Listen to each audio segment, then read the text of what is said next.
బ్రహ్మ విష్ణువుల వివాదానికి శివుడు మాటలతో సమాధానం ఇవ్వలేదు. ఆయన అగ్నిస్తంభంగా ఆవిర్భవించాడు. ఆది లేదు, అంతం లేదు. అదే శివుడు చెప్పిన సందేశం.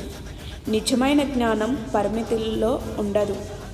మన జీవితాల్లో కూడా అంతే. అన్నీ తెలుసుకున్నాను అనుకున్న క్షణమే మన ఎదుగుదల ఆగిపోతుంది.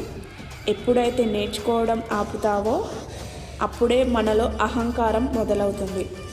ఈరోజు పాఠం ఒక్కటే. నువ్వు ఎంత తెలుసుకున్నా ఇంకా తెలుసుకోవాల్సింది చాలా ఉంది అని గుర్తుంచుకో. ఈ మహాశివరాత్రిలోపు మనలో అజ్ఞానాన్ని వదిలిపెట్టి జ్ఞానాన్ని నింపుకుందాం. రేపు లక్ష్యం కోసం విష్ణువు చేసిన కఠిన శ్రమను తెలుసుకుందాం.